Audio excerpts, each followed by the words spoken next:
I joined Satan's army. Written by Daddy Creeps. I stand at the gates of heaven. I have an army of Satan's children behind me. We patiently await Satan's orders to attack. I will command my soldiers to attack from the left flank. My legion of Satan's mightiest warriors are eager and ready to attack with a hive mind of one purpose: to take back what was taken from us. So yeah, I joined Satan's army and became a general. You ask why? I'll tell you my story. I was a God-fearing family man before I learned the truth. The truth about heaven, hell, God, and Satan. I'll start from the beginning. I lived in upstate New York for 10 years before the world went to shit. I met my beautiful wife at University of Buffalo. She was a nursing major and I was a business management major. We got married right after college. I knew she was the woman for me. We had a bouncing baby boy the second year of our marriage, and I worked in a local warehouse as a shift manager. My wife was a registered nurse. As a whole, I thought my family was pretty good. My parents instilled in me the power of prayer. I truly believe that Jesus Christ is and was my Lord and personal Savior. I made sure to pass the good book words of wisdom and faith to my family. It was a winter of 2017 when the first outbreak of the Z5 virus hit. The news reports claim the virus originated somewhere from monkeys in Africa. I didn't think much of it, the virus I mean. It always seemed every few years or so there was a virus that popped up and scared everybody. It would come, a few thousand people would get sick, a few would die, but nothing major. As I saw the news clips, I thought to myself, should this virus be any different from all the others? Boy, was I wrong. Z5 was different. It was a constant evolving virus. And once it went airborne, it spread like wildfire. As the Z5 virus spread, the world leaders began to take drastic measures to stop the spread. They decided that the continent of Africa was a complete loss. Africa turned into a no-fly zone. 24/7, Navy ships and planes covered all the borders. Africa was completely cut off from the rest of the world. The virus was fast-moving as well. Fast-acting too. It started with your typical flu-like symptoms. Within a few hours, the fever would knock you on your ass. The virus would trick the body into believing that your organs are harmful bacteria. Thus, your body would begin to attack itself from within.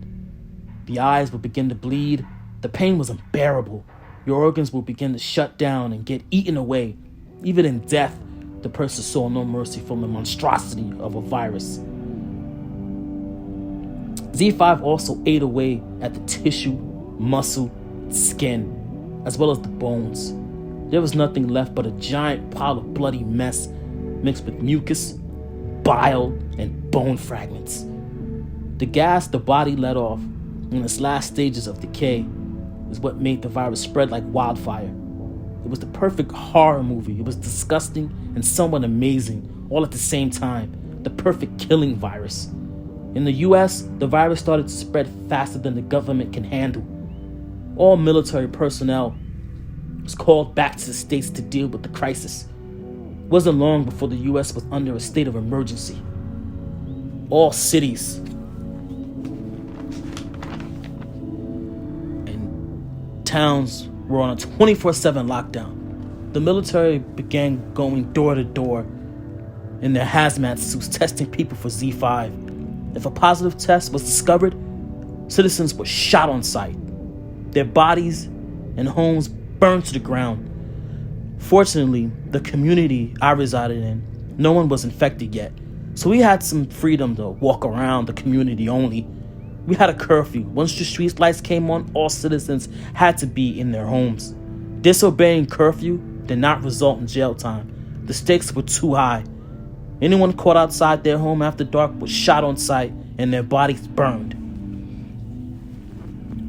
One night while I was sleeping, I was awoken by screams and a low banging. No, please, he's not sick, is all I heard.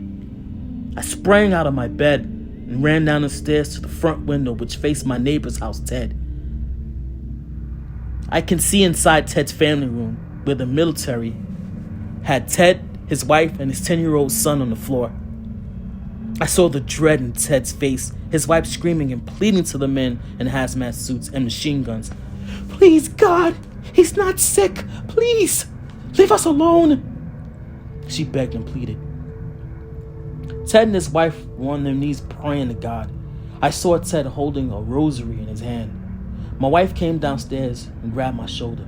It startled me so much I let out a small yelp. I put my index finger to her lips to indicate to my wife to be quiet. We both watched in horror. One of the soldiers pulled out a small instrument from his side pocket. It looked like a thermometer. He grabbed the small boy gently and put it in his ear. The instrument began to blink red, and Ted's family began to panic. Daddy, what's going on? Ted's son asked as he began to cry. The soldiers let the boy go. He ran to his parents. Ted hugged his family and began to pray loudly. As I walk through the valley of the shadow of death, They were cut off by gunfire. The soldiers mowed down the entire family.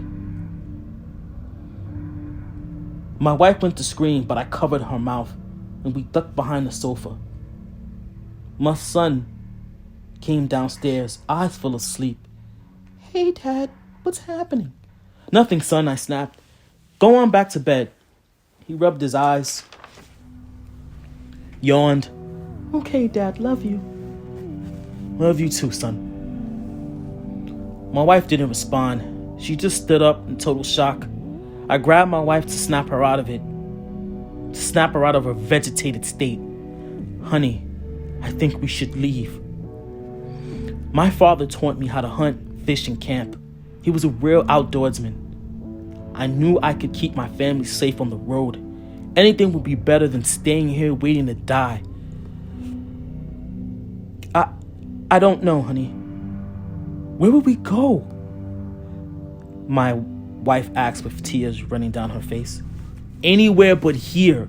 We have enough food and supplies and weapons. We can live in the woods, keep moving up north. No, I'm not leaving my home. We are not sick, and the military is making sure we stay that way. I don't trust the military, I said sternly. For all we know, they probably invented this godforsaken thing. No, she said in her loudest whisper, voice possible.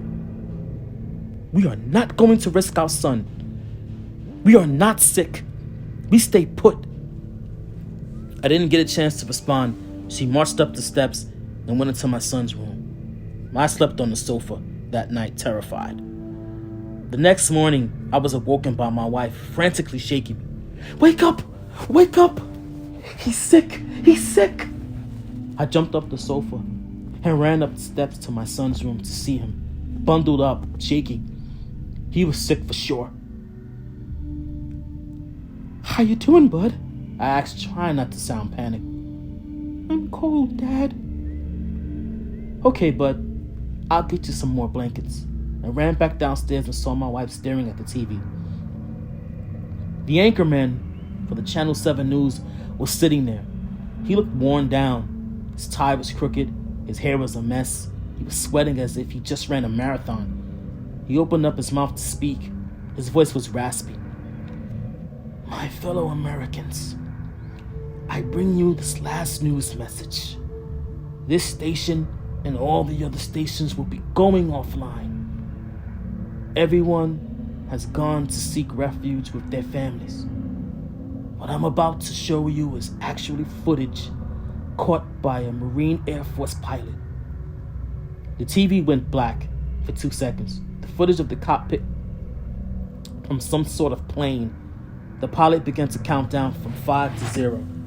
He pushes a button and says, "May God have mercy on us." From the right of the pilot, you see a large mushroom cloud of fire, smoke, and destruction. Then the video goes black. The anchorman comes back on the TV screen with a nosebleed. What you just witnessed was the total destruction of the continent of Africa. The virus is worldwide. There is no cure. There is no way to stop the spread of the virus. The anchorman began to cough violently. He wiped his mouth and blood smeared the napkin as he continued his speech. My advice to all of you is to get away, far away from people as possible. The government is in disarray. And rest assured, more bombs will be deployed in heavy populated areas. All broadcast systems will be shutting off after my last broadcast. May God bless us all. The TV turned into snow, and I turned it off. I ran upstairs to explain to my boy what was going on. But he was sound asleep, so I just let him sleep. Ran back downstairs to see my wife was passed out. I grabbed her skin and felt like it was dripping in hot lava. Her face was flushed and red. My entire family was infected with the virus. I sat on the floor, prayed and prayed. My son screamed in pain as his body began to deteriorate. My wife followed suit. I waited for the military to come back, but they never did. I just assumed at some point the men left their posts to be with their families. I couldn't stand there and watch my family die in so much pain. The virus was fast moving, but not fast enough. I continued to pray, and I made a decision to put them down and end their suffering. I got my .45 Magnum from the gun safe. I loaded it up and went to my son first. I hid the gun behind my back and told my baby boy to roll over on his stomach. It will help him with the pain. "It'll be okay, son," I said, shakingly. "Daddy loves you." I pulled the gun, cocked the hammer back. I began to sob, and the gun shook in my hand. "Do it, honey. Do it," my wife said weakly. "Our little boy is in pain. Please do it." I took a deep breath, steadied my hand, and pulled the trigger. One shot to the back of the head. My son's body went limp. I turned to my wife, eyes full of tears. "It's okay, baby," my wife said. "I love you. I love you so much, baby," I said. "I love you too, honey. Do what you have to do. I'm sorry, baby." As I screamed, I pulled the trigger. I dropped the gun and fell to the ground. As I laid on the cold floor, I thought about what the anchorman said. I was going to try to make it north. I gathered my thoughts and began to pack my .45 Magnum, my shotgun, and my 2 hunting rifles, food, water, and supplies. I turned the gas on in my home, and as I packed, I thought about my wife and my baby boy, laying dead. I grabbed my things, and when I left, I threw a lit match into the window, and the house went up in smoke and flames. I never looked back. I just headed north. As I traveled north, I lost track of time. Hours ran into days, days ran into months, months ran into years. I figured I must be immune because I ran into plenty of sick people and I never changed. It wasn't long after I decided to head north that the military broke down. I'm assuming the last person in charge decided to drop bombs as a last-ditch effort to get rid of the virus. They scorched about half of the planet. Well, their plan worked, and well, It kind of did and it kind of didn't. The bomb did kill the infected, but it also did something completely different and completely heinous. Not only that, the nuclear fallout caused a mutation in the virus. People didn't die. They turned into something else. I know what you're thinking. Zombies, right? I wish it was zombies. They're a lot easier to deal with. The wild things, as I affectionately called them, are a lot worse. They only have one purpose: to cause chaos and destruction. I believe the rational side of their brain just doesn't work anymore. Their skin is cracked gray tone with huge boils all over the body, full of pus and blood. Their teeth are small but jagged. Their eyes are bloodshot red.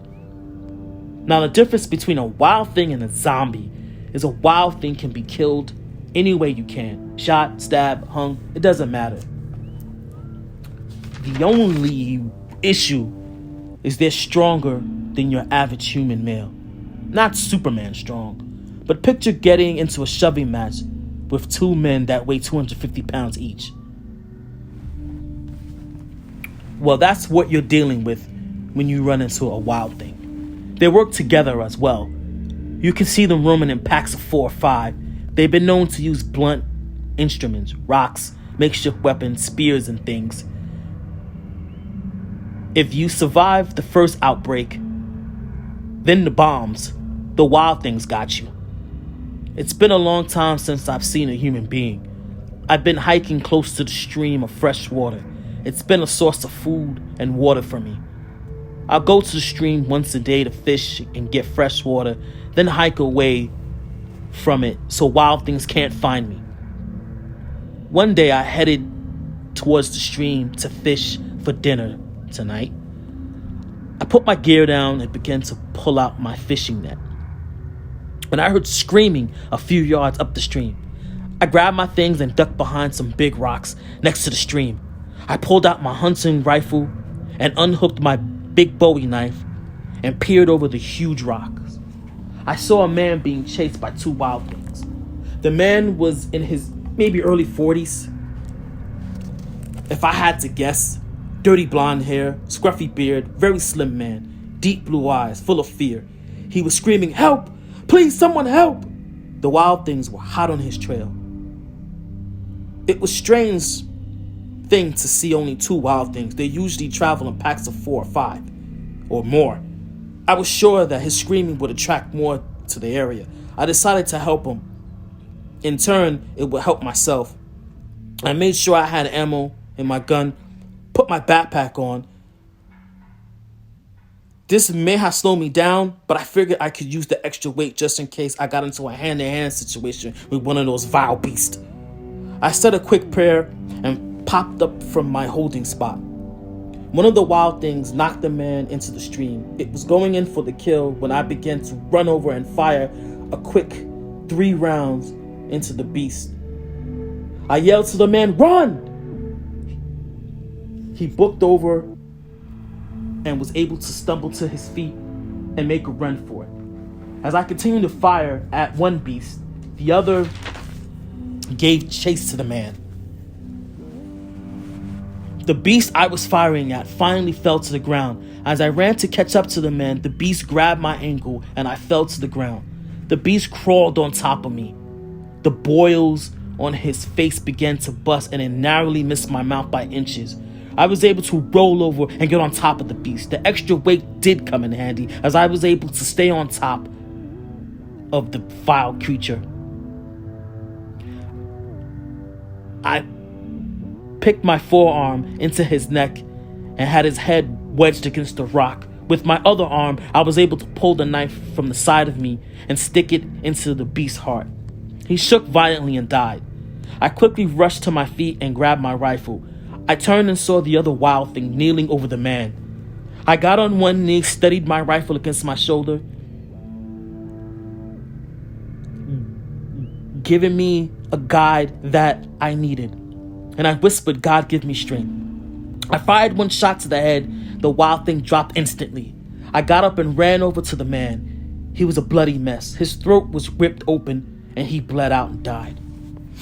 "No!" I yelled. I was too late. I couldn't leave the man here.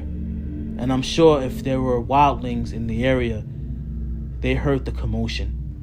I grabbed the man's body and fireman carried it into the woods. I found some tree branches and covered the man. I said a prayer, "Amen, may you rest in peace." I grabbed my things and headed deep into the woods. I normally stay close to the stream, but due to earlier events, I thought it'd be best if I hiked deeper into the woods. I came across a clearing and saw a small log cabin. I pulled out my .45 and began to do a search of the perimeter. All clear, I thought to myself. I looked through the window and the house was empty.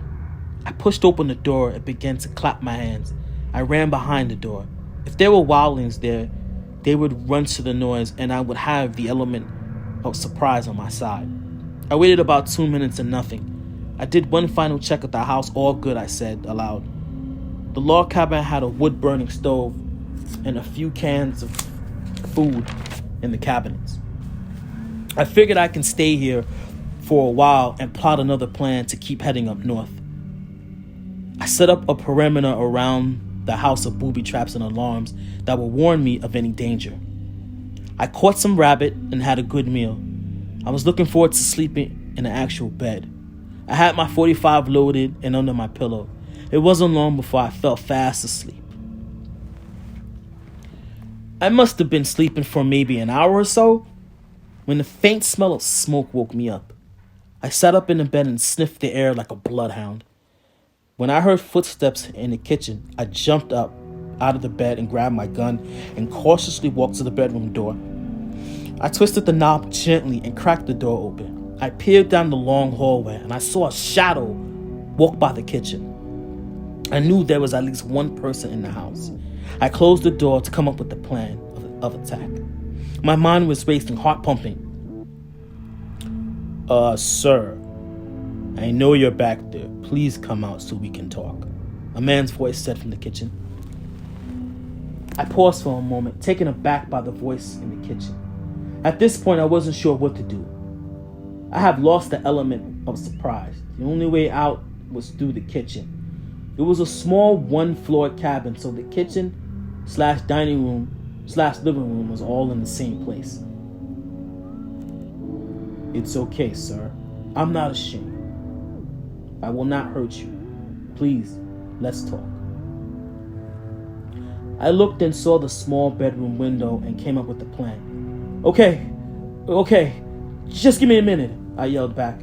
I opened the window and climbed out slow, gun in hand. I crept around the house and peeked through the side window. I saw the man. He was sitting in a small sofa. His back was facing me, so I didn't get to see his face. I figured I'll creep to the front door and get the element of surprise back. But when I got to the door, just as I put my hand on the knob, the door opened, and what I saw made me drop my gun. It was the man I saw die a few hours ago. The same man I buried under leaves. The same man who I buried under tree branches. The same man with half of his throat removed. My jaw hit the floor. How? Was all I was able to stutter out. "Come in and have a seat. I'll explain everything to you." The man had a remarkable deep voice. His skin was so clear, teeth perfect. I walked in and plopped down on the small sofa. My heart was beating so hard I could feel it in my eardrums. "I'm going to need you to calm down and breathe. What I'm going to tell you will shock you, but I assure you it's 100% truth. What I tell you now," the man said in his deep voice. He was standing about 30 feet from me in the kitchen. I closed my eyes for 2 seconds to breathe deep. When I opened, he was sitting next to me on the sofa. "What the?" I said. "Okay, Are you ready to hear the truth? Yeah. I need answers, I said. Well, first off, I'm going to ask you a question, okay? Go ahead. Ask.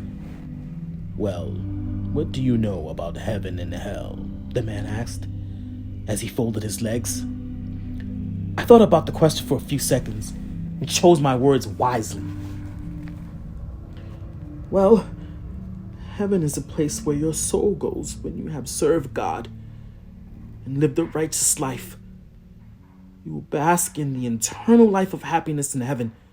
Hell is where you go when you disobey God. You live a life of sin. Your soul is damned to hell. The man nodded his head and gave me a not bad look. Well, that's the answer I mostly get. That's your typical Bible answer, the man said. What if I told you it's wrong? Everything you thought about heaven and hell, God and Satan, it's all wrong. The man said as he clapped his hands together. When he said wrong, a sudden strong smell of smoke filled the air. Go on, I'm listening, I said. Well, I'm just going to tell you who I am and explain everything to you.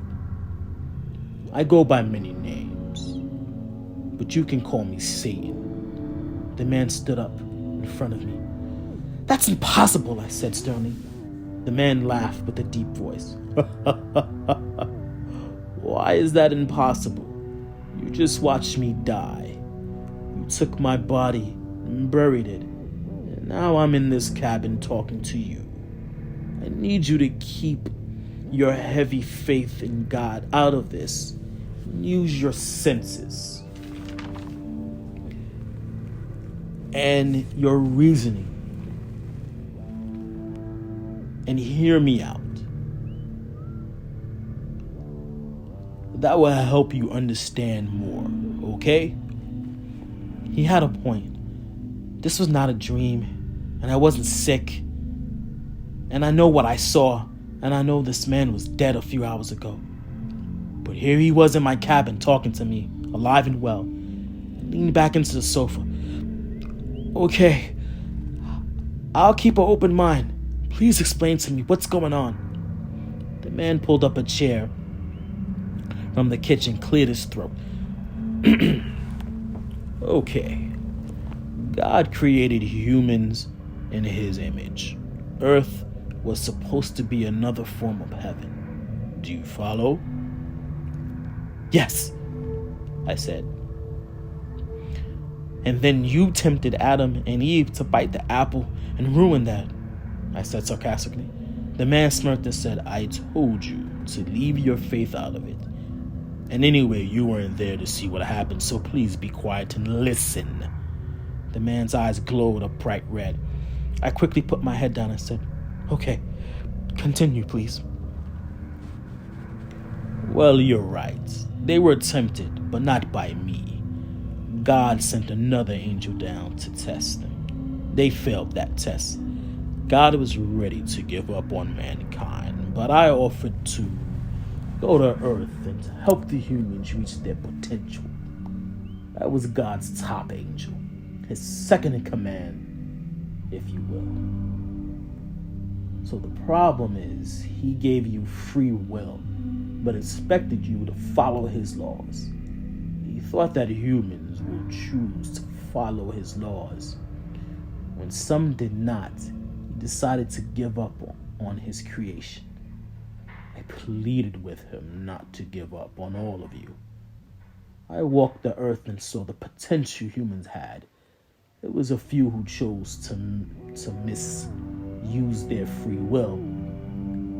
But don't punish all for the few misguided souls. So God decided to give humans one last chance. So he sent his son down to earth. And we all know how that turned out. He was nailed to a cross. That was the last straw for God. So he damned the earth. He made it a living hell for all.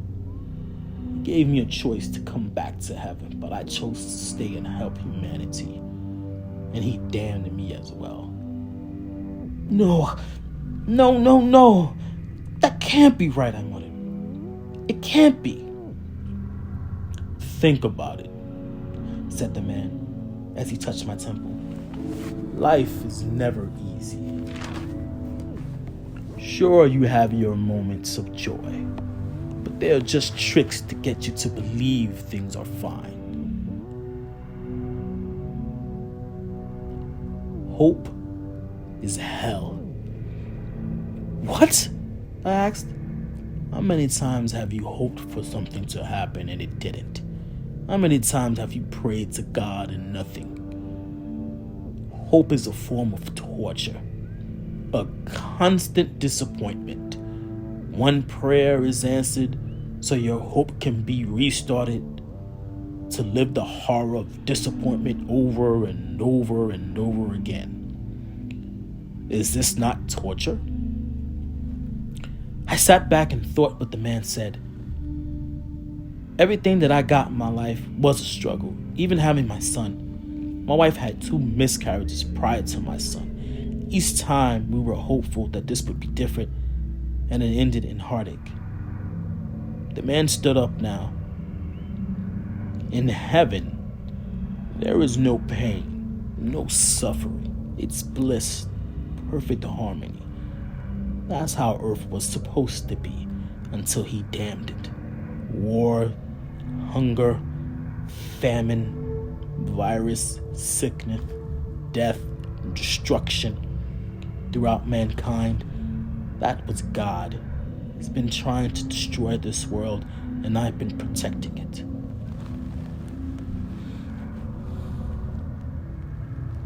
How could this be? I asked. He damned me as well. I wanted to stay and try to protect this world. He sent disease, viruses, and I have fought them off, time and time again. My head was spinning. What the man was saying made a lot of sense. Well, if this is hell, and we are banned from heaven, what happens to our souls when we die? I asked. You're born again in a new body to repeat the cycle, the man said. God's way to punish for an eternity. Humans call it deja vu, I believe. You have a feeling you've done this before? Well, that you're living your life over and over again. I felt bile building up in my throat. I wanted to stand up, but I felt glued to the sofa. Now I know it's a lot to take in. You've been told a lie, my friend, the man said as he put his hand on my shoulder. His hand felt extremely heavy, like someone put a 20-pound dumbbell on my shoulder. I let this virus happen. I let the bombs go off. I didn't stop it. I wanted to break the cycle, and I wanted to find strong people like yourself. I looked in the man's eyes. Why? Why would you let it happen? What about my family? I asked. I saved them from living another life of hell on earth. There's no earth to go back to. So they're gone now. Their souls and all the other souls are in a pocket universe that I created. It's like a waiting room of sorts. When my plan is complete, they will join us in heaven. What's your plan? I asked. I want you to join my army. Will you march on the gates of heaven and fight for our paradise? I felt numb. Well, what if I say no? I asked. Will you take my soul? The devil just laughed. Again. Leave your silly faith out of it. If you choose not to, then I leave and I move on to the next person. You live out the rest of your life. Eventually, you will die a horrible, lonely death. I felt quiet. The man put his hand back on my shoulder. I know you prayed to God to protect your family. Did he answer? I know you prayed to God when your son got sick. Did he answer? You prayed to God when your wife got sick. Did he answer? I'll go back further. You prayed to God when your father fell into the ravine. He suffered and died. Did he answer then? I'm here now, offering you a chance to see your family again, to fight for your paradise, to fight for your souls, to rest in the utopia of heaven. Join me. What? Why me? I asked. You risked your life to save me. That showed honor, heart, and a willingness to sacrifice. This is what I need to defeat God and storm the pearly gates of heaven. My mind raced. He was right. So many times I prayed and I got nothing. I saw my family die. I had to put them down myself. I prayed for guidance and got nothing from God. My father suffered for 4 hours. I prayed for help. I prayed for anything. I got nothing. Life was never easy. Sure, we had our good moments, but we went through hell to get that moment. Here is Satan offering me a chance to see my family again. Where is God in all of this mess? I stood up. Yes, Satan, I will join your army, but I want to be a general. I want to lead. I want to lead a revolt. I want to see my family again in the bliss of heaven. Satan stood up, smiled wide, and said, I know you would want to lead. You're a leader. I will take you to a pocket dimension I have created. Your training will start immediately. I'm proud of you, my son, Satan said as he embraced me in his arms. We will win. You will be with your family soon. I smiled and said, yes, I have faith. I will. Hey friends, hope you guys liked that story, written by yours truly, Daddy Creeps. So this is our first YouTube video that me and my daughter, Princess Creeps, is doing. So this will be mostly stuff that is written by myself or my daughter. We'll do some things that we find on Reddit, but for the most part, this is going to be original pieces written by us. And we hope you guys like horror stories, and we hope you guys like what you see, and we're going to be putting out more stuff. So thank you so much. Like us, follow us on our Facebook fan page, and email us if you want us to read some of your stories. And I'll see you guys in the next video. Stay creepy, guys.